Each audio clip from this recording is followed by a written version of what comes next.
Hello students, today I appear before you with another video of mine. If you like this video, please do not forget it to like and share it also. I will give you complete explanation of question answers in Hindi here. So without wasting our time, let's start this chapter.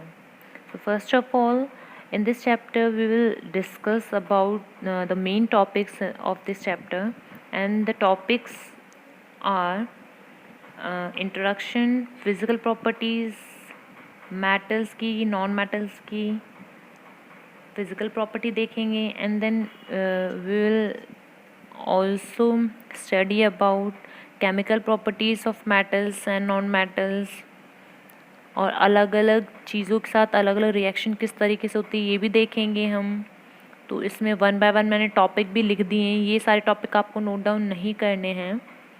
Reactivity series सबसे ज़्यादा main है. इसमें reaction देखेंगे metals non metals का, ionic compounds क्या होते हैं, इनकी प्रॉपर्टीज़ क्या होती हैं, किस तरीके से अकरेंस होती है मेटल्स की. इनमें से कुछ टॉपिक जो हैं वो हटेंगे भी 10th क्लास के. इसके लिए भी वीडियो मैं अलग से आपके लिए बनाऊंगी, बट पढ़ना तो आपको सब पड़ेगा क्योंकि नॉलेज होनी चाहिए मेरे हिसाब से. इसीलिए आपके लिए ये जो वीडियो बनाई है वो इसमें सारे ही टॉपिक लिए गए हैं ताकि आपको नॉलेज तो. बात की बात अलग है कि एग्ज़ाम में क्या आने वाला है उसको आपको पढ़ना है, ठीक है. तो पढ़ना, इसको एक बार देख तो ज़रूर लेना और दिमाग में बिठा लेना. फिर हम देखेंगे जो मेटल होते हैं इनकी एक्सट्रैक्शन कैसे होती है, किस तरीके से निकलते हैं ये ओर से, और कौन कौन से स्टेप्स होते हैं एक्सट्रैक्शन में, इनके इम्पॉर्टेंट टर्म्स कौन कौन से ये भी देख लेंगे हम. जैसे कि कोरोजन रेसिडिटी, किस तरह से रिफाइनिंग होती है मेटल्स की, कोरोजन क्या होता है, किस तरीके से हम इनको बचा सकते हैं कोरोजन से मेटल्स को. तो इस चैनल को ज़रूर लाइक कीजिए, इस वीडियो को, और चैनल को सब्सक्राइब कीजिए, अपने फ्रेंड्स को शेयर कीजिए ताकि बाकी बच्चे भी देख पाएँ ये वीडियो और उनको भी प्रॉफिट हो. इस लॉकडाउन में बच्चे स्कूल नहीं जा पा रहे हैं, तो विदाउट वेस्ट करके अपना टाइम हम इंट्रोडक्शन देख लेते हैं. फर्स्ट ऑफ ऑल तो हमें पता है कि जो हमारे एलिमेंट्स हैं, है ना, वो मेटल्स और नॉन मेटल 2 कैटेगरी में डिवाइड होते हैं हमारे एलिमेंट्स उनकी प्रॉपर्टीज़ के हिसाब से. तो जो हमारे मेटल्स हैं, नॉन मेटल्स हैं, सबसे पहले हम उन देख लेते हैं मेटल्स होते क्या हैं. तो एग्ज़ाम्पल ले लें अगर हम कुछ इनके, तो जैसे आयरन हो गया, एल्यूमिनियम हो गया, सिल्वर, जो कठोर चीज़ें होती हैं, हार्ड चीज़ें होती हैं, टफ़ होती हैं पकड़ने में, हम नॉर्मली उनको देख के पहचान लेते हैं कि ये हमारे मेटल्स हैं. और भी बहुत सारी प्रॉपर्टीज़ होती हैं जो आप प्रीवियस क्लास में भी पढ़ चुके हैं, बट हम इसमें एग्ज़ाम्पल पहले ही मैंने दे दिए हैं. इसमें भी नॉन मेटल्स के अगर एग्जांपल देखें तो जितने भी गैसेस होते हैं वो हमारे क्या होते हैं, नॉन मेटल्स होते हैं. तो hydrogen, nitrogen, sulphur, oxygen. But define हम ऐसे नहीं कर सकते कि all gases are non metals. हम ऐसे डिफाइन नहीं कर सकते, हम इनकी प्रॉपर्टीज़ के हिसाब से करेंगे. बस मैं आपको जनरली बता रही हूँ, ठीक है. अब हम देखते हैं कि मेटल्स होते क्या हैं. तो मेटल्स वो एलिमेंट हैं जब पॉजिटिव आयंस जो फॉर्म करते हैं इलेक्ट्रॉन्स को लॉस करके. अब इलेक्ट्रॉन लॉस कब होते हैं, तो मैंने आपको पहली वाली वीडियो में 9th क्लास की वीडियो में बताया होगा. जैसे कि सोडियम है, इसका एटॉमिक नंबर जो है 11 है, सबको पता है. मैंने 9th क्लास में बहुत अच्छे से आपको ये करवाए हैं.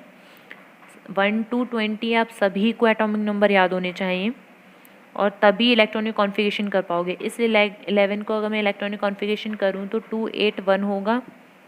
अब ये क्या करेगा, यहाँ से अपना ऑक्टेट कंप्लीट करने के लिए जो 1 इलेक्ट्रॉन है इसकी लास्ट शेल में, इस इलेक्ट्रॉन को क्या करेगा, लॉस कर देगा, लूज़ कर देगा, है ना. इसी को लूज़ कर लेगा. अब लूज़ करके वो पॉजिटिव आयन को क्या करेगा, फॉर्म करेगा, ठीक है. तो जितने भी पॉजिटिव आयंस फॉर्म करते हैं एलिमेंट, वो सारे ही हमारे मेटल्स कहलाए जाते हैं. जनरली अगर पीरियोडिक टेबल में हम बात करें तो जो पहला ग्रुप और दूसरा ग्रुप होता है हमारा, वो हमारे मेटल्स होते हैं, ठीक है. पहला जो है वो अल्कली मेटल होता है, दूसरा अल्कलाइन अर्थ मेटल्स होते हैं. तो जनरली मैंने आपको बात बता दी है, जो भी मेटल्स कहलाएंगे, जितने भी एलिमेंट जो कि पॉजिटिव साइन फॉर्म करते हैं इलेक्ट्रॉन को लॉस करके। और जब पॉजिटिव साइन शो करते हैं, फॉर्म करते हैं, इसीलिए हम इन मेटल्स को इलेक्ट्रोपॉजिटिव एलिमेंट्स भी बोलते हैं, इलेक्ट्रोपॉजिटिव एलिमेंट भी बोलते हैं। अगर हम आई बात इनकी मेटल की फिजिकल प्रॉपर्टी पर, तो फिजिकल प्रॉपर्टी होती है देखकर पहचान लेना कि मेटल है कि नॉन मेटल है ना। तो नॉर्मली हार्डनेस, मतलब मोस्ट ऑफ द जो मेटल्स होते हैं वो क्या होते हैं, हार्ड होते हैं। लेकिन कुछ जो एल्कली मेटल है जैसे कि सोडियम है, ये एक्सेप्शन केसेस आप लिखते चलिए बगल बगल में, क्योंकि इन्हीं से क्वेश्चन अराइज होते हैं, यही इंपॉर्टेंट चीज़ें हैं, ठीक है। तो अगर हम हार्डनेस की बात करें तो मेटल्स सारे जो हैं हमारी कैटेगरी में आएंगे कि वो हार्ड हैं। लेकिन कुछ जो मेटल्स हैं वो है मेटल्स, लेकिन वो हार्ड नहीं होते, इतने सॉफ्ट होते हैं कि इनको हम नाइफ से भी कट कर सकते हैं, बहुत सॉफ्ट होते हैं, ठीक है।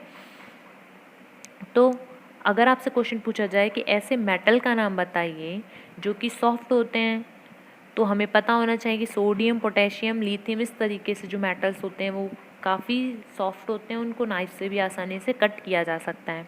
अब आती है बात स्ट्रेंथ की।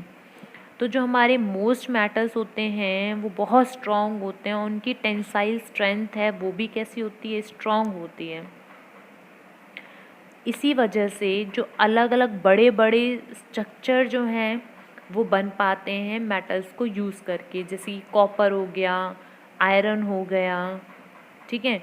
ये बड़े बड़े क्या बन पा रहे हैं, स्ट्रक्चर बन पा रहे हैं मेटल्स को यूज़ करके। क्यों? क्योंकि ये बहुत स्ट्रॉन्ग होते हैं, उनकी टेंसाइल स्ट्रेंथ भी कैसी होती है, हाई होती है, इसलिए।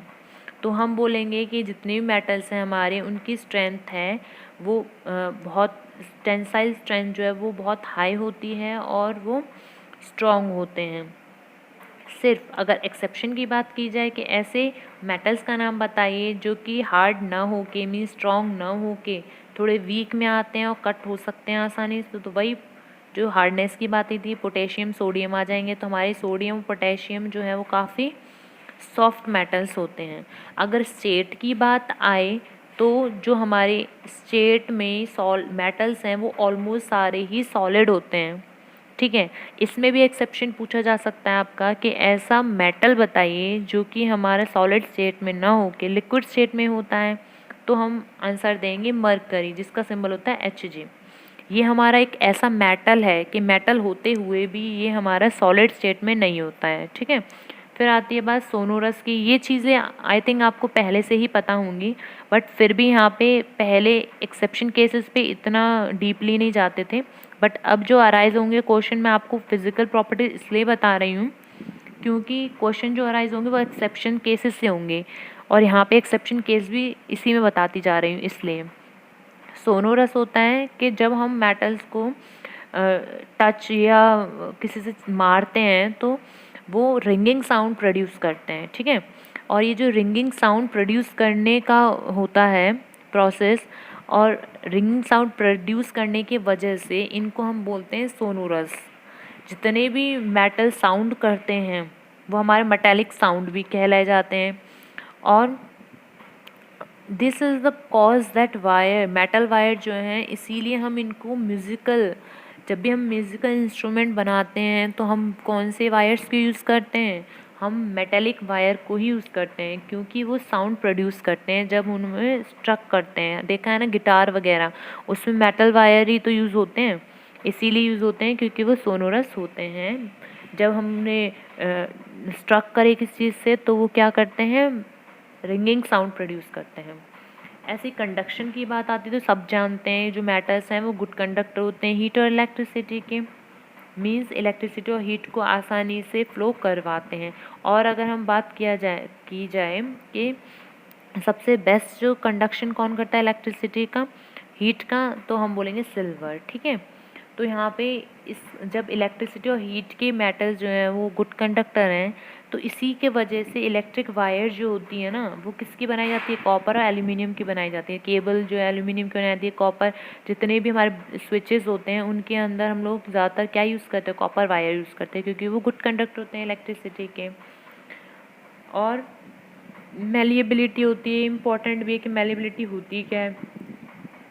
तो जितने भी हमारे मेटल्स होते हैं वो मेलिएबल होते हैं। मेलिएबल का मतलब ये, जब हम उनको बीट करें तो वो पतली पतली शीट में बीट हो जाएं, पतली पतली शीट में चेंज हो जाएं, वो हमारे कहलाए जाते हैं मेटल्स, जो कि मैलिएबल हो जाएं। ठीक है। और इसी प्रॉपर्टी के वजह से जो आयरन है वो यूज़ किया जाता है बिग शिप्स बनाने के लिए। ठीक है। बिग बड़ी बड़ी जो जहाज होते हैं पानी में यूज़ करते हैं हम, उनको बनाने के लिए हम क्या यूज़ करते हैं, आयरन यूज़ करते हैं, क्योंकि इनकी पतली पतली परत भी बनाई जा सकती है। और यही प्रॉपर्टी जो होती है वो कहलाई जाती है मेलिबिलिटी। और डक्टिलिटी की बात आए तो जो मेटल्स हैं हमारे वो सारे ही क्या होते हैं, डक्टाइल होते हैं। डक्टाइल का मतलब होता है कि इनको हम वायर्स में ड्रॉन कर सकते हैं। हमने देखा है जो हमारा कॉपर है, एल्यूमिनियम है, ये गोल गोल सी पतली पतली वायर में बनाए जाते हैं, है ना। तो ये जो प्रोसेस होता है, ये जो इनकी एबिलिटी है, इसको हम डक्टिलिटी बोलते हैं, इस प्रॉपर्टी को। ठीक है। कि वायर्स में ड्रॉन किए जा सकते हैं हमारे मेटल्स, और ये डक्टिलिटी प्रॉपर्टी होती है। मेल्टिंग और बॉइलिंग पॉइंट नॉर्मली हमें पता है कि कैसे होंगे, इनके मेल्टिंग और बॉइलिंग पॉइंट हाई होंगे क्योंकि ये मेटल्स हैं। तो जनरली तो जो मेटल्स होते हैं उनकी मेल्टिंग और बॉइलिंग पॉइंट हाई होते हैं, लेकिन एक्सेप्शन यहाँ आता है, इम्पॉर्टेंट है ये भी, सोडियम पोटेशियम। सोडियम पोटेशियम जो मेटल्स हैं इनके हमारे मेल्टिंग और बॉइलिंग पॉइंट लो होते हैं, बाकी जितने भी हैं हमारे मेटल्स उनके हाई होते हैं मेल्टिंग और बॉइलिंग पॉइंट। अब आती है डेंसिटी की बात। ठीक है। तो जो हमारे मेटल्स होते हैं वो डेंसिटी उनकी हाई होती है। और कलर की बात की जाए अगर, तो जो मेटल्स हैं वो जनरली ग्रे कलर के होते हैं, जैसे आयरन वगैरह आपने देखा है, लेकिन जो हमारा गोल्ड और कॉपर होता है वो एक्सेप्शन केस है, वो हमारा थोड़ा ब्राउनिश देखा है ना हमने, गोल्ड येलो येलो कलर का होता है, और कॉपर हमारा कैसा होता है, थोड़ा ब्राउन ब्राउन कलर का होता है ना। तो ये था हमारा। और लस्ट्रस में आते हैं कि शाइनी सरफेस शो करना। ठीक है। जो भी हमारे मेटल्स हैं जितने भी, वो शाइनी सरफेस शो करते हैं, और ये जो शाइनी सरफेस होता है उसको हम बोलते हैं लस्ट्रस। तो लस्ट्रस की प्रॉपर्टी को भी शो करते हैं। नॉन मेटल जस्ट अपोजिट हैं हमारे मेटल्स के। तो नॉन मेटल्स वो एलिमेंट्स हैं जो नेगेटिव आयन, वहाँ पे पॉजिटिव आयन कर रहे थे, और पॉजिटिव आयन कब हमारा फॉर्म होता है, जब हम इलेक्ट्रॉन को लॉस करते हैं। तो जस्ट उल्टा हो जाएगा, यहाँ पर जो नेगेटिव आयन होता है कब, जब इलेक्ट्रॉन को गेन करते हैं। और नॉन मेटल्स जो हैं इलेक्ट्रो नेगेटिव होते हैं। जैसे कि अगर मैं क्लोरीन की बात करूं तो क्लोरीन का 17 होता है एटॉमिक नंबर, और इसका इलेक्ट्रॉनिक कॉन्फ़िगरेशन 287 होता है। इसको एक इलेक्ट्रॉन लेना पड़ता है, तो एक इलेक्ट्रॉन ये गेन कर रहा है, तो इसके क्लोरीन में जो चार्ज होगा वो Cl का नेगेटिव कहा जाता है, क्योंकि और ये हमारा क्लोरीन जो वो इलेक्ट्रोनेगेटिव एलिमेंट होता है। ठीक है। तो ये थी हमारी बात नॉन मेटल की। अगर इसकी बात आए फिज़िकल प्रॉपर्टी पर, तो हार्डनेस अगर हम देखें तो जनरली नॉन मेटल्स हार्ड नहीं होते। ठीक है। लेकिन जो हमारा डायमंड है वो कितना हार्ड होता है, डायमंड आता हमारे नॉन मेटल में ही है, लेकिन ये एक्सेप्शन केस में है कि अगर पूछा जाए ऐसा नॉन मेटल बताइए जो कि काफ़ी हार्ड होता है, तो हम बोलेंगे डायमंड। स्टेट की बात की जाए तो जो हमारा नॉन मेटल्स होते हैं वो हमारे सॉलिड में भी हो सकते हैं, लिक्विड में भी हो सकते हैं, और गैस में भी हो सकते हैं, लेकिन जनरली वो गैस में ही पाए जाते हैं। पीछे वाले जितने भी एलिमेंट हैं हमारे 13, 14, 15, 16, 17, 18 ग्रुप में जनरली जितने भी गैस हैं वो हमारे नॉन मेटल हैं। बट ऐसा ज़रूरी नहीं है कि गैस ही हैं, उनमें सॉलिड भी हो सकते हैं, लिक्विड भी हो सकते हैं। ठीक है। अगर लस्टर की बात आए तो लस्टर में जो हमारे मेटल्स जिस तरीके से शाइनी सरफेस कर रहे थे, जो नॉन मेटल्स होते हैं वो डल अपीयरेंस होती है इनकी। और अगर हम एक्सेप्शन की बात करें तो डायमंड और आयोडीन जो होता है वो हमारा ऐसा नॉन मेटल है, ये दोनों, जो कि इनका सरफेस जो शाइनी होता है। आते ये नॉन मेटल्स में है, लेकिन इनका जो सरफेस है वो शाइनी होता है, इसीलिए ये एक्सेप्शन में आ जाता है। ठीक है। सोनोरिटी की बात हुई जाए तो सोनोरस क्या होता था कि जो रिंगिंग साउंड प्रोड्यूस करे जब स्ट्रक किया जाए इसको, तो यहाँ पे जो है हमारे नॉन मेटल्स ये प्रोड्यूस नहीं करते रिंगिंग साउंड। कंडक्शन की बात आए तो बैड कंडक्टर होते हैं हीट और इलेक्ट्रिसिटी के, बट एक्सेप्शन में हमारे एक होता है ग्रेफाइट। ग्रेफाइट है हमारा कार्बन का फॉर्म, तो ये होना चाहिए हमारा नॉन मेटल है, तो कैसा बैड कंडक्टर हीट का इलेक्ट्रिसिटी का, बट ये हमारा गुड कंडक्टर होता है इलेक्ट्रिसिटी का। ये भी आपको एक्सेप्शन याद करना है। मैलिबिलिटी और डक्टिलिटी की बात की जाए तो जो हमारे नॉन मेटल्स हैं वो ना तो मैलिएबल होते हैं ना ही डक्टाइल होते हैं, ये ब्रिटल हो जाते हैं। जैसे हम इनको बीट करते हैं वैसे ही वो एकदम बिखर जाते हैं, ठीक है। और जो मेल्टिंग और बॉइलिंग पॉइंट है नॉन मेटल्स की वो हमारी लो होती है। कैसी होती है? लो मेल्टिंग पॉइंट होती है। डेंसिटी जो है वो हमारी लो होती है नॉन मेटल्स की, और जो कलर होता है बहुत सारे कलर्स में अकर होते हैं हमारे नॉन मेटल्स। अब एक्सेप्शन की बात हो जाए, ऊपर भी एक्सेप्शन मैंने आपको बता दिए गए हैं, लेकिन ये अलग से बताए हैं ताकि वहाँ पे भी कुछ छूट गए हों तो यहाँ पे नहीं छूटेंगे, ठीक है। एक्सेप्शन इनको नोट कर लीजिएगा। जैसे अल्कली मेटल्स हैं हमारे सोडियम, पोटेशियम, लिथियम, इनको हम नाइफ से भी कट कर सकते हैं, बहुत सॉफ्ट हैं, है मेटल्स लेकिन बहुत सॉफ्ट हैं। दूसरी बात आई, जो मरकरी है वो लिक्विड में पाया जाता है मेटल लेकिन लिक्विड में पाया जाता है, ये भी एक्सेप्शन है। तीसरा, जो हमारा लेड और मरकरी है ये पुअर कंडक्टर होते हैं हीट के। वैसे हमने क्या बोला कि जो मेटल्स हैं वो गुड कंडक्टर होते हैं हीट और इलेक्ट्रिसिटी के। यहाँ पे एक्सेप्शन केस ये आ रहा है कि जो हमारा लेड और मरकरी है वो कैसे होते हैं? पुअर कंडक्टर होते हैं हीट के। नेक्स्ट देखें तो मरकरी जो है वो एक्सपैंड करता है significantly for the slightly change in temperature. मतलब जैसे हम देखते हैं ना, मरकरी कहाँ पाया जाता है? थर्मोमीटर में। और जैसे हम इसको कहाँ डालते हैं, जहाँ बुक फीवर वगैरह आता है तो हम जनरली माउथ में डालते हैं या हम लोग आर्म्स, अंडर आर्म्स में डालते हैं ताकि वहाँ से हम टेम्परेचर को नाप सकें। और जैसे ही टेम्परेचर बढ़ता है मरकरी का तो क्या होता है? मरकरी एक्सपैंड होना शुरू हो जाती है टेम्परेचर को दिखाने के लिए, है ना। तो यहाँ पे यही है कि ऐसा कौन सा मेटल है जो एक्सपैंड होता है, तो यहाँ पे मरकरी जो कि लिक्विड स्टेट में पाया जाता है वो हमारा एक्सपैंड होता है स्लाइटली, जितना भी चेंज आया टेम्परेचर में उसको शो करने के लिए। अब नेक्स्ट देखते हैं तो गैलियम और सीजियम जो हैं वो ऐसे हमारे मेटल्स हैं जिनकी मेल्टिंग पॉइंट लो होती है। अभी हमने ऊपर देखा कि जितने भी मेटल्स हैं उनकी जो मेल्टिंग और बॉइलिंग पॉइंट है वो हाई होती है।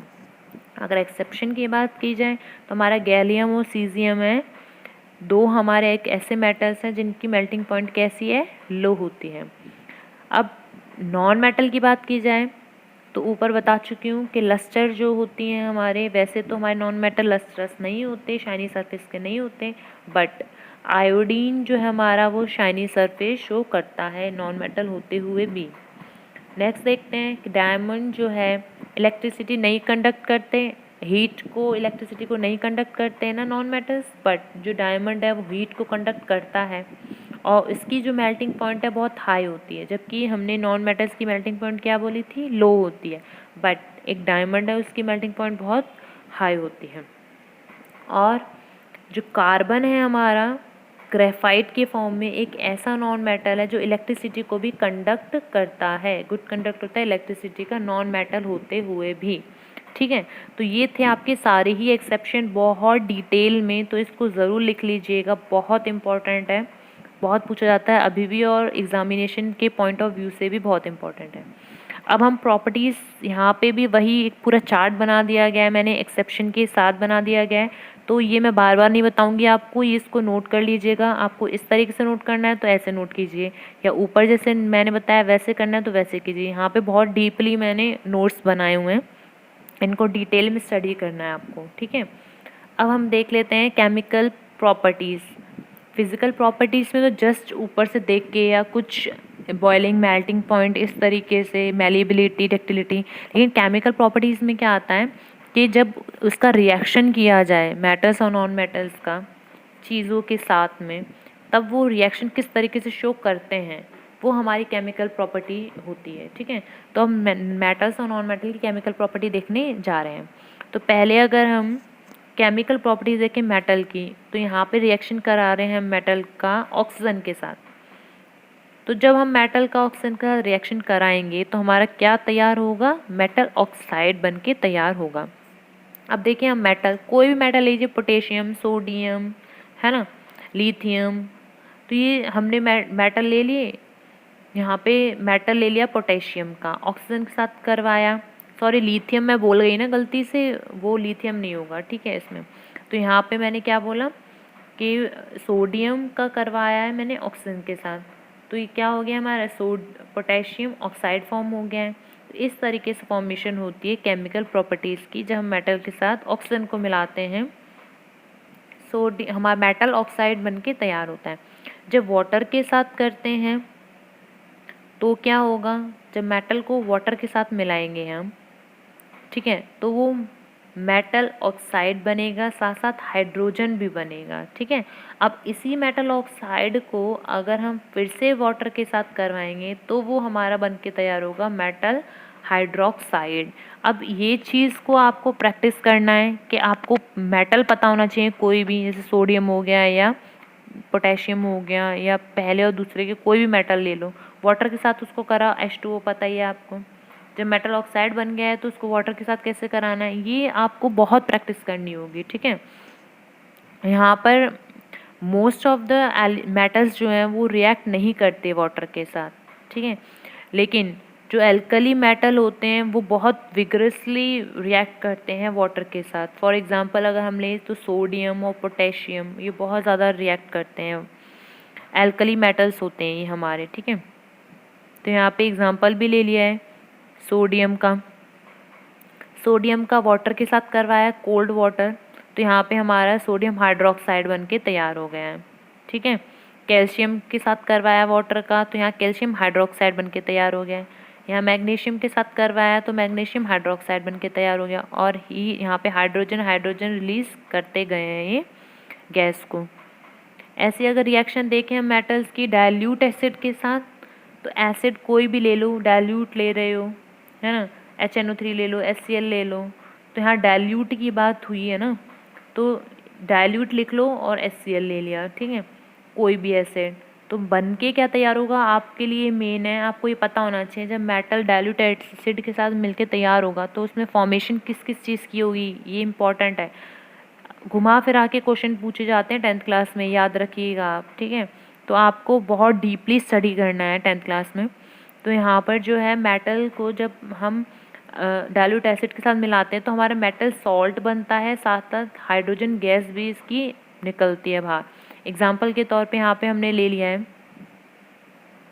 सोडियम का हाइड्रोक्लोरिक एसिड के साथ, तो यहाँ पे बन के जो तैयार हुआ है वो हमारा मेटल सॉल्ट है, मतलब NaCl, और हाइड्रोजन गैस बाहर निकली है।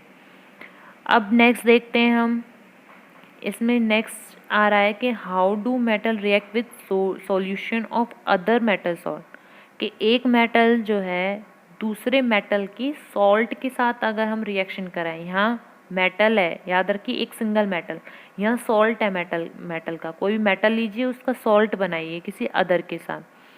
तो एग्जाम्पल के तौर पे यहाँ पे मैंने लिया भी है कि जैसे अगर मैं बात करूँ आयरन एक मेटल है और यहाँ पे मेटल सॉल्ट है हमारा कॉपर सल्फेट। जब हमने इसकी रिएक्शन कराई तो यहाँ पे फॉर्मेशन हो रही है आयरन सल्फेट की और कॉपर की, मीन्स यहाँ निकलेगा सॉल्ट ऑफ मेटल का सॉल्ट निकलेगा, और कौन से मेटल का निकलेगा, ए वाले मेटल का निकलेगा, आयरन का निकलेगा, ठीक है। और खाली मेटल जो है वो दूसरा वाला हो जाएगा। नहीं समझ में आ रहा, ये देखें यहाँ से जो आयरन है वो सल्फेट के साथ आ गया है, यहाँ पे डिस्प्लेसमेंट रिएक्शन हुई है। फर्स्ट चैप्टर का अगर नहीं पता हो टाइप्स ऑफ रिएक्शन तो जाइएगा चैनल पर और देखिएगा फर्स्ट चैप्टर। यहाँ पे डिस्प्लेसमेंट रिएक्शन हुआ है, आयरन ने कॉपर को डिस्प्लेस कर दिया है, तो यहाँ पे कॉपर जो है मेटल बाहर निकला है, और जो सॉल्ट का मेटल बना है वो हमारा आयरन सल्फेट मेटल बना है। इसी तरीके से हमारे यहाँ पे रिएक्शन होती है, ठीक है। अगर हम मेन बात करें यहाँ पे रिएक्शन की मेटल और बेसिस की, तो बेस कोई भी ले लीजिए, बेस NaOH है ना, जो OH नेगेटिव आयंस को रिलीज करता है वो हमारे बेसिस होते हैं। तो यहाँ बेसिस मैंने ले लिया सोडियम हाइड्रोक्साइड, इसका रिएक्शन कराया मेटल जिंक के साथ, तो यहाँ पे जो निकलेगा वो निकलेगा सॉल्ट एंड हाइड्रोजन गैस निकलेगी, ठीक है। क्या निकलेगा, सॉल्ट एंड हाइड्रोजन गैस। तो सॉल्ट यहाँ पे सोडियम जिंकेट निकलेगा और हाइड्रोजन इसकी गैस निकलेगी। दो एग्जाम्पल दिए मैंने, स्टार्टिंग का आपको बता दिया है, ठीक है। अब रिएक्टिविटी सीरीज बहुत इंपॉर्टेंट है, जो रिएक्टिविटी सीरीज़ क्या होती है, ये ऑर्डर होता है मेटल का इस तरीके से कि उसकी कौन सा एलिमेंट ज़्यादा रिएक्टिव है वो ऊपर रखे जाते हैं, कौन से थोड़े कम रिएक्टिव है उसके नीचे, फिर एकदम लीस्ट रिएक्टिव जो एलिमेंट्स हैं जो किसी के साथ रिएक्ट नहीं करते वो रखे जाते हैं। तो ये रिएक्टिविटी होती है हमारी सीरीज़, ठीक है। तो ये ऑर्डर होता है इंटेंसिटी और रिएक्टिविटी ऑफ मेटल को हम बोलते हैं reactivity series. Reactivity of element जो है वो जैसे जैसे हम नीचे जाते हैं, ऊपर से नीचे जाते हैं, वो वैसे वैसे डिक्रीज होती रहती है।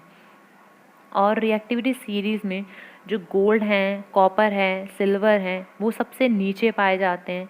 और सबसे नीचे पाए जा रहे हैं तो मैंने आपको पहले ही बता दिया, तो बहुत लीस्ट रिएक्टिव होते हैं ये एलिमेंट। और ये जो मेटल्स हैं इनको हम नोबल मेटल भी बोलते हैं। और नोबल मीन्स जो किसी से रिएक्ट नहीं करते, अकेला रहना पसंद करते हैं, ठीक है। इनर्ट भी बोलते हैं उन नोबल को। और जो हमारे टॉप में होते हैं सीरीज़ के, वो होते हैं पोटेशियम, सोडियम वगैरह।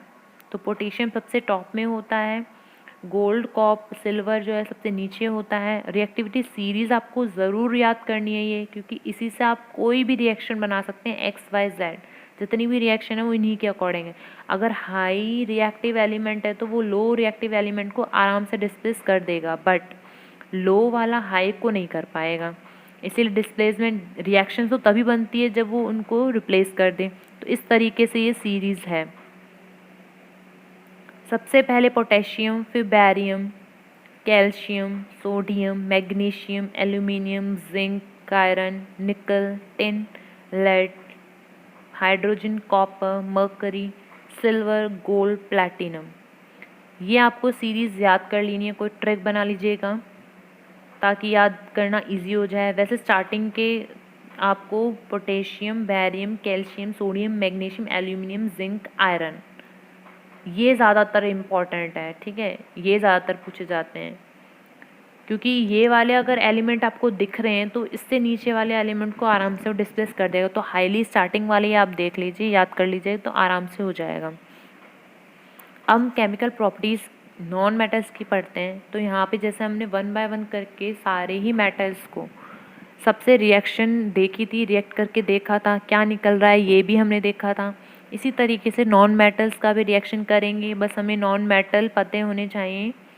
और जो भी ऑक्सीजन से करा रहे हैं तो ऑक्सीजन का सिंबल पता होना चाहिए। और क्या फॉर्मेशन होगी वो तो अपने आप, जब हम प्रैक्टिस करेंगे तो अपने आप फॉर्मेशन हो ही जाएगी। जैसे हम कार्बन नॉन मेटल है, ऑक्सीजन के साथ करवाएं तो कार्बन डाइऑक्साइड निकलेगी, बनेगी, और साथ साथ हीट उसमें से निकलेगी। तो क्या बनेगा, एक नॉन मेटालिक ऑक्साइड बनेगा। क्या बनेगा, नॉन मेटालिक ऑक्साइड बनेगा और हीट रिलीज होगी, ठीक है। ऐसे ही और भी देख लिए हैं कि अगर कार्बन को बर्न किया जाए, वहाँ पे तो सफिशिएंट अमाउंट ऑफ एयर थी, यहाँ पे इनसफिशिएंट सप्लाई है एयर की, यहाँ पे एयर की सप्लाई नहीं हो रही, ठीक है। तो क्या होता है, वहाँ पे तो कार्बन डाइऑक्साइड फॉर्म होगा जब होगी एयर की सप्लाई उसमें, लेकिन यहाँ नहीं होगी। तो यहाँ क्या बनेगा, कार्बन मोनोऑक्साइड। ये इंपॉर्टेंट रिएक्शन है इसलिए डीपली बता रही हूँ। कार्बन मोनोऑक्साइड एक जहरीली सब्सटेंस होता है, जहरीली पदार्थ होता है। अगर हम इसको सांस लेते हैं ना तो ये मतलब हम मतलब या तो अनकॉन्शियस हो सकते हैं या कभी कभी तो डेथ भी हो सकती है किसी की। तो ये बहुत हार्मफुल गैस होती है। और ये इनसफिशिएंट सप्लाई ऑफ एयर से जब कार्बन को बर्न किया जाए, जैसे फॉर एग्जांपल मैं आपको बता दूं, जैसे अगर कोयला है ना, उसको आपने बर्न करके जब पूरा उसका फायर जो ख़त्म हो जाए तो बस उसमें थोड़ी थोड़ी आग बच जाए, अगर आपने उसी को लाकर कमरे में रख दिया और कमरे को लॉक कर दिया हर तरफ से और पूरी रात रखा, तो पता है क्या होगा, ये इससे जो भी इंसान उस कमरे में है उसकी डेथ भी हो सकती है, इतनी हार्मफुल होती है ये गैस। नेक्स्ट देख लेते हैं, सल्फर जब सल्फर को ऑक्सीजन के साथ कराते हैं सल्फर डाइऑक्साइड मिलती है। ऐसे ही जब हाइड्रोजन को रिएक्ट कराते हैं ऑक्सीजन के साथ तो वाटर मिलता है हमारा। ऐसे ही ये रिएक्शन है, ठीक है। यहाँ पर एक और चीज़ आ गई कि नॉन मेटालिक ऑक्साइड। जब नॉन मेटालिक ऑक्साइड जो है वो कैसे होते हैं, एसिडिक होते हैं नेचर में। कैसे होते हैं, नेचर में एसिडिक होते हैं, मीन्स H पॉजिटिव आयंस को रिलीज़ करते हैं। इनके जो सॉल्यूशन होते हैं नॉन मेटल्स के, वो ऑक्साइड को रेड लिटमस पेपर में चेंज कर देते हैं या रेड लिटमस सॉल्यूशन में चेंज करते हैं। कलर जो है वो ब्लू से रेड में चेंज हो जाता है क्योंकि वो एसिड है नेचर में, इसलिए। तो कार्बन डाइऑक्साइड जो है वो क्या देती है, कार्बोनिक एसिड देती है जब वाटर में डिजॉल्व होती है। जैसे हमने यहाँ पे देख रहे हैं CO2 हमारा कार्बन डाइऑक्साइड, वाटर है H2O, इसको जब हमने रिएक्ट करवाया तो कार्बोनिक एसिड बना है। ऐसे ही सल्फर को जब हम करवाएंगे वाटर के साथ तो सल्फ्यूरस एसिड बनेगा हमारा। ये रिएक्शन अपने हाथों से कर करके देखनी है। यहाँ पे मैं बोर्ड तो है नहीं कि बोर्ड में आप लोग समझा दूँ, तो इसको प्रैक्टिस जितना करोगे उतना ही आपको आएगा, ठीक है। यहाँ पे अगर हम देखें नॉन मेटल की क्लोरीन के साथ करवा रहे हैं रिएक्शन, तो क्या निकलेगा, नॉन मेटल क्लोराइड निकल के आएगा। जैसे हाइड्रोजन का क्लोरीन के साथ करवाएं तो यहाँ पे निकल के आ रहा है हमारा हाइड्रोक्लोरिक एसिड, ठीक है। ऐसे ही फोस्फोरस का क्लोरीन के साथ करवाएं तो क्या निकल के आ रहा है, फोस्फोरस ट्राईक्लोराइड। नॉन मेटल का हाइड्रोजन के साथ करवाएं, नॉन मेटल का हाइड्रोजन के साथ करवाएं तो कोवलेंट हाइड्राइड्स निकल के आते हैं। जैसे कि हाइड्रोजन का सल्फर के साथ कराया तो हाइड्रोजन सल्फाइड निकल के आ रहा है, नाइट्रोजन का हाइड्रोजन के साथ करवाया तो अमोनिया निकल के आ रहा है। तो ये हमारी कोवलेंट हाइड्राइड्स हैं ये।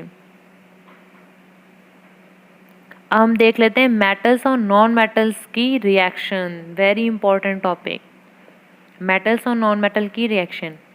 यहाँ पे क्या होता है, जो एलिमेंट है ना, रिएक्टिविटी जो होती है एलिमेंट्स की, वो टेंडेंसी होती है कि कम्प्लीटली वैलेंस शेल को अटेन कर ले वो। यहाँ पे एक्चुअली मैं डायरेक्ट आपको एग्जांपल से समझाती हूँ, तब आपको बिल्कुल अच्छे समझ में आ जाएगा। जैसे हमने एक मेटल लिया Na, एक नॉन मेटल लिया Cl, ठीक है। तो यहाँ पे क्या है कि ये जो सोडियम है इसके आउटरमोस्ट शेल में था 1 इलेक्ट्रॉन, और यहाँ पे जो हमारा क्लोरीन है इसके आउटरमोस्ट शेल में होता है 7 इलेक्ट्रॉन। अब इसको 8 कंप्लीट करने के लिए और इसको 8 कंप्लीट करने के लिए आउटरमोस्ट शेल में जो इसकी सेकंड वाली होती है इसमें तो 8 होते हैं, तो ये क्या करता है, इसको ट्रांसफ़र कर देता है अपने 1 इलेक्ट्रॉन का, और इसके भी 8 हो जाते हैं और इसके भी 8 हो जाते हैं। इस तरीके की जो ट्रांसफरिंग होती है इलेक्ट्रॉन्स की, ट्रांसफ़र करने की वजह से जो हमारे बॉन्ड्स बनते हैं, ये जो बॉन्ड्स होते हैं हमारे वो आयनिक बॉन्ड्स कहलाए जाते हैं। क्योंकि यहाँ पे जब हम इसमें 1 इलेक्ट्रॉन दे दिया तो ये Na पॉजिटिव का साइन इसमें आ जाता है, आयन बन जाता है, और जब ये इलेक्ट्रॉन एक ले लेता है तो इसमें Cl नेगेटिव का चार्ज हो जाता है। तो यहाँ पे Na पॉजिटिव और Cl नेगेटिव बन के तैयार होते हैं ये आयन। इसीलिए इसमें जो बॉन्ड होता है फॉर्मेशन उसको हम बोलते हैं आयनिक बॉन्ड बोलते हैं, ठीक है। इस तरीके से अलग अलग करके बता दिए, इसके इलेक्ट्रॉन आउटरमोस्ट शेल में और इसके इलेक्ट्रॉन आउटरमोस्ट शेल में। इस तरीके से 1 इलेक्ट्रॉन इसको दे दिया तो इसने 8 इलेक्ट्रॉन अचीव कर लिए, और इसके भी 8 इलेक्ट्रॉन हो गए आउटरमोस्ट शेल में। इसमें H पॉजिटिव आ गया, इसमें Cl नेगेटिव आ गया। इस तरीके से होता है ये। आयनिक बॉन्ड्स होते हैं, बहुत स्ट्रॉन्ग बॉन्ड होते हैं, आयनिक बॉन्ड को तोड़ना बहुत मुश्किल होता है। यहाँ आता है इलेक्ट्रॉनिक कॉन्फ़िगरेशन की बात। तो इलेक्ट्रॉनिक कॉन्फ़िगरेशन तो तभी पता होगा जब आपको एटॉमिक नंबर पता होगा। फॉर एग्जांपल नोबल गैस के ले लें अगर हम, तो एटॉमिक नंबर हीलियम का 2 होता है, 18 ग्रुप में पाया जाता है। नियॉन 8 10 होता है इसका, आर्गन का 8। जैसे जैसे हमें एटॉमिक नंबर पता है तो देखिए 2 इसकी के शेल कंप्लीट हो गई। जब 10 की बात आई तो 2 8 में भरा, जब 18 की बात आई 2 8 8 में भरा। ऐसे ही कुछ हमने यहाँ पे मेटल्स भी ले लिए हैं, sodium, magnesium, aluminium, potassium, calcium.